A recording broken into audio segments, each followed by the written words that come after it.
A while ago, while looking for something to read, I came across a title that really grabbed my attention. The Sorrows of Young Werther by Goethe. That was the first time I had heard about Romanticism, and I instantly became curious. But when I went to satisfy that curiosity, I ran into a problem. Every video on YouTube was immensely boring, and every website only covered one small part of a larger picture, confusing me even more. If you're here, you're also probably just as curious as I was a few months ago, except you're luckier. Why? Because in this video, I'll be providing you with a clear explanation of English Romanticism. Why am I specifying English? Romanticism is an incredibly large movement, spanning multiple countries of Europe, with each country housing a unique version of the movement, with different leading figures, defining features, and ideas. We'll focus on English Romanticism for now, but in the future, I may cover the versions of the movement in other countries. The movement began in England, yes, but also has origins in Germany. There is no exact date for when it began, but estimates are made around the late 17th century and mid-18th century, coinciding with events such as the French Revolution, the Enlightenment, and the Industrial Revolution, all of which played a huge role in shaping the movement. The world was changing rapidly, rebelling more often than complying. It's precisely this rebellious tone that is thought to have inspired the ideas that make up the foundations of Romanticism. These ideas were first expressed through poetry, written by the first generation of Romantics, William Blake, Hartley Coleridge, and William Wordsworth. After them came the second generation, the Young Romantics, comprised of Percy Bysshe Shelley, John Keats, and Lord Byron. Despite all belonging under the label of romantic, each individual had their own beliefs, style, and interpretation of the ideas common in Romanticism. Romanticism is infinite in its variations, which makes creating a singular definition increasingly difficult. To understand it, you must first break it down and then look at the similarities in its variations. So, let's get to breaking it down.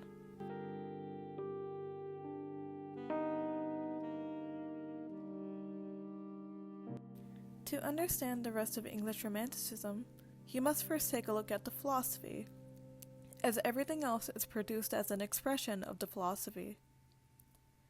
Romantic philosophy was born around the time where a lot of change was occurring in the world.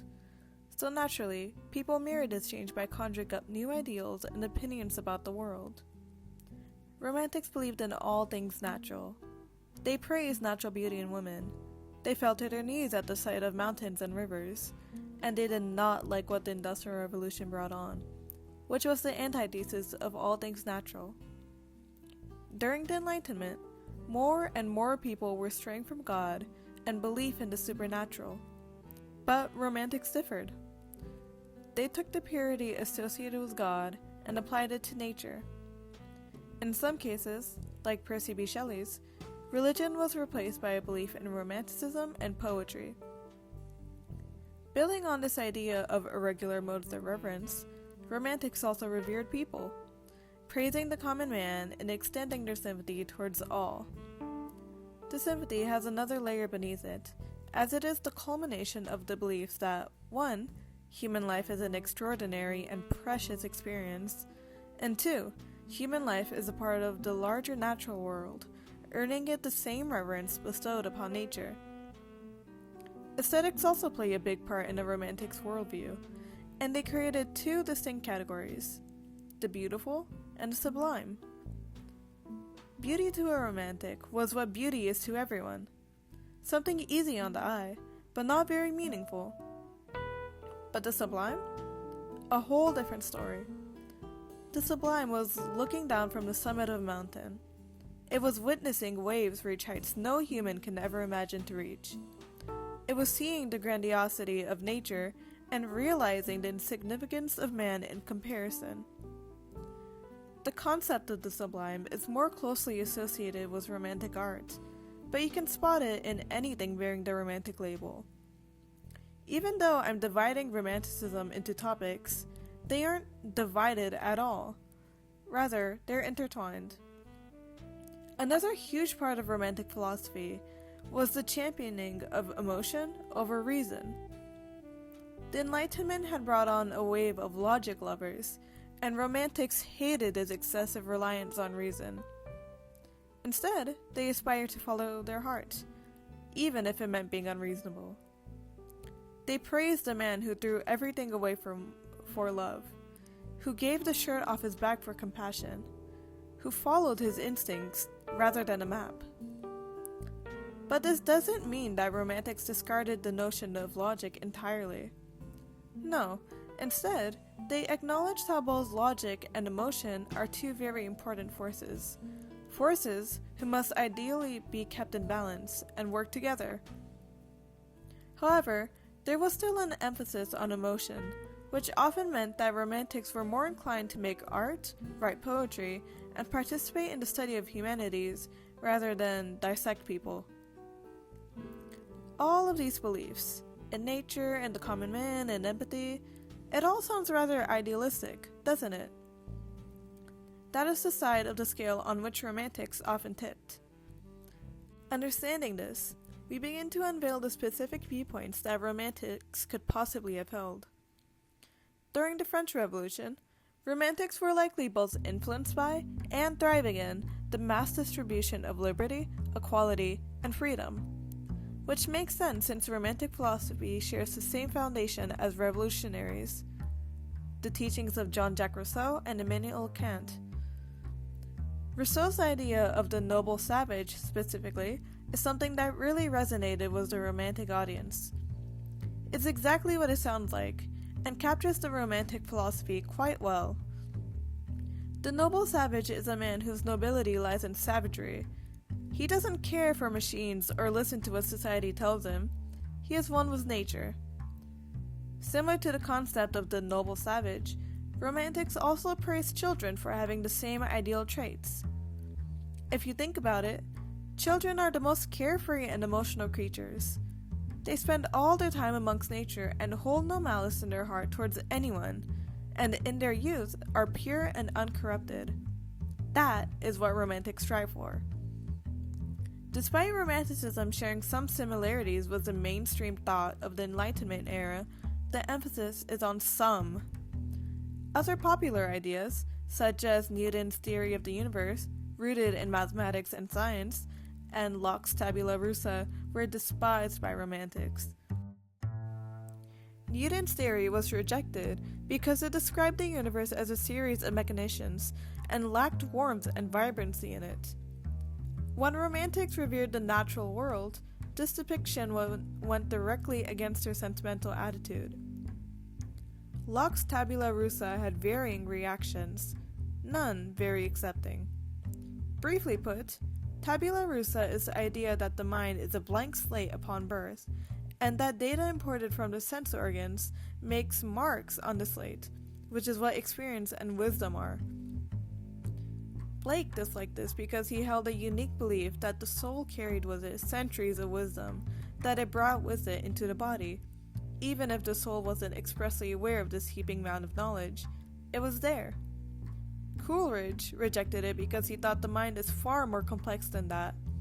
It works with a primary and secondary imagination. The primary is the union of the world with a man's mind. The mind works to organize all that it is witnessing from the world. The secondary imagination is a combination of emotional intelligence and logic, working together to form the personality.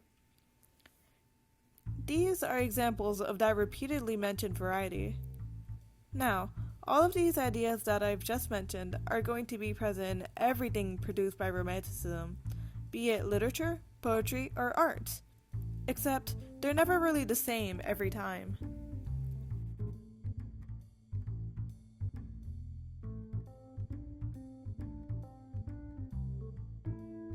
Nearly every key Romantic figure was also a poet. In fact, long before people even identified and named Romanticism, people like Wordsworth and Coleridge were being recognized as a new and emerging category. This category, first mentioned in the writing by Francis Jeffrey, was labeled the Lake School Poets, at the time being made up mainly of Wordsworth, Coleridge, and Robert Southey, a friend of the latter two. The late school poets were recognized to be different from other poets, as they had a distinct style which was different from one another and yet similar enough to be underneath the same label. Just like how the Revolution was reconstructing a new and unique France, these poets were doing the same with the idea of poetry. Over time, what the late school poets were doing turned into a brand new genre of poetry: Romantic poetry. So what is Romantic poetry? Essentially, it is rebellion. Rebellion, carefully imbued into every line and lyric of a poem. Romantic poets focused on what other poetry of the time often ignored: the ordinary. This usually meant writing about the lives of the marginalized, workers, minorities, women, the poor, anyone who has been cast aside by the world. It meant depicting scenes nearly everyone had experienced, in words that are beautiful yet simple enough for anyone to be able to understand and enjoy. Meg Morley's, by John Keats, a poem about the stripes of a Romani woman, exemplifies this beautifully. Old Meg, she was a gypsy, and lived upon the moors. Her bed, it was the brown heath turf, and her house was out of doors. Romantic poets found beauty in more places than just the mundane, like in nature. Poems often contain wonderful and sensuous descriptions of natural scenery, even if it isn't the main focus of the writing. This inclusion of nature wasn't always just in its praise, as it was often used as a literary device, either as a symbol of some kind or a reflection of the plot.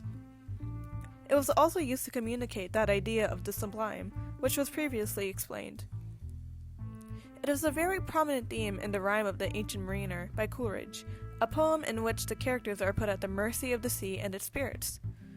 The ocean is made out to be a powerful and unpredictable force, utterly out of anyone's control, while the humans are insignificant and weak. And now the storm blast came, and he was tyrannous and strong. He struck with his overtaking wings, and chased us south along. And I fear thee, ancient mariner, I fear thy skinny hand, and thou art long, and lank, and brown, as is the ribbed sea sand. Just like how Romantic poets often included mentions of spirits and supernatural powers, they also habitually mentioned ancient mythology. It was a fairly common theme, and Byron even wrote an entire poem dedicated to Prometheus, titled after him.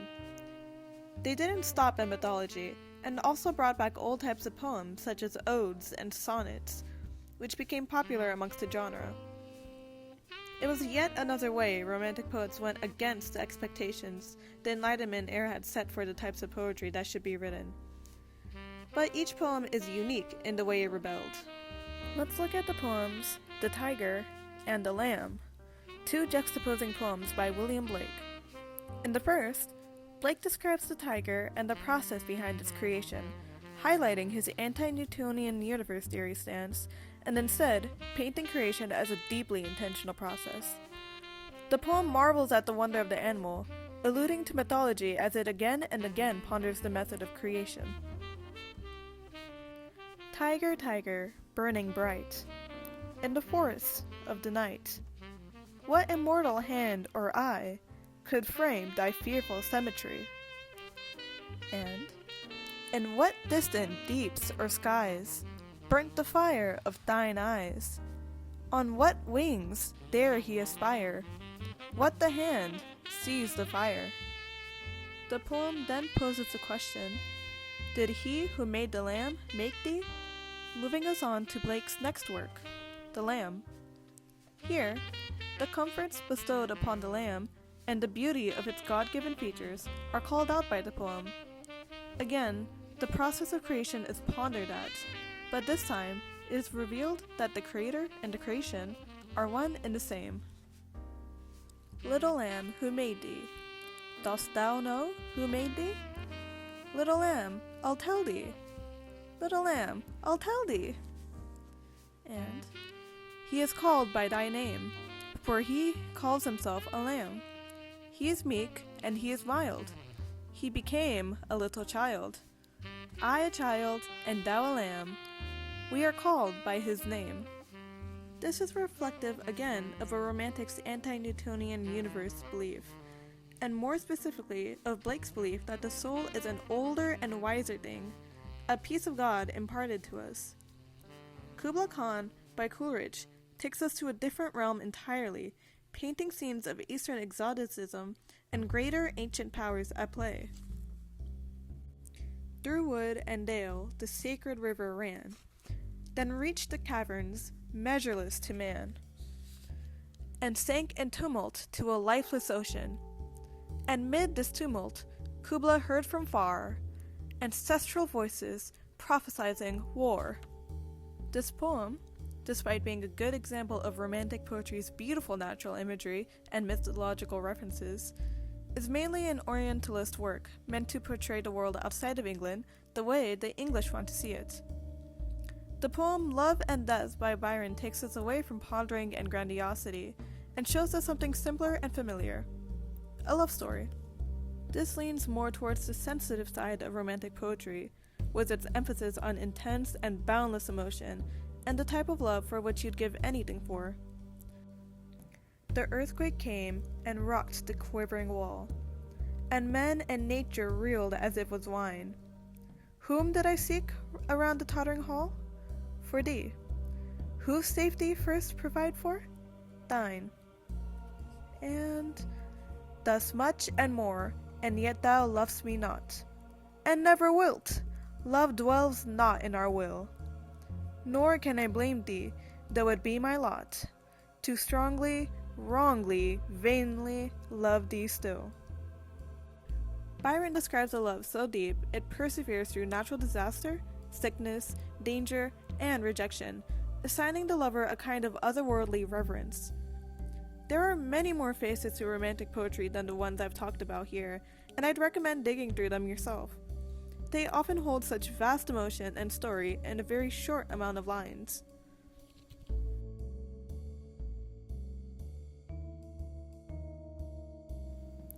Romantic literature is just like Romantic poetry, except there are no odes or lines or sonnets, and instead, the Romantic's worldview is expressed more thoroughly throughout the span of multiple chapters. Romantic literature works to express ideals which, again, were at their core meant to rebel against whatever was going on mainstream. Romantics wrote about nature, about true love, melancholy, self-reflection during isolation, while the rest of the world was caught up in industry, tactful marriages, and short-lived pleasure. It was meant to portray life through the lenses of someone who saw the world the way God intended it to be seen, natural and lovely. Sometimes, this extended to characters inside the literature as well, with people in the book being made out to seem ideal. A valiant knight, a beautiful princess, an honorable lord. The world within Romantic literature functions according to a Romantic's beliefs and preferences, making it the medium which most clearly portrays the movement. Oftentimes, the story gives off a constant impression of beauty, which is no accident. Settings are described in a vivid and dreamy detail, and the narration will often circle back time and time again on how beautiful the characters are. This might make it seem like Romantic works are always full of happiness, but it's quite the opposite, really. Many emotions are expressed, with sadness being one of the most prominent themes. Usually, this sadness is intense and all-consuming, which in a way makes it seem like a beautiful thing.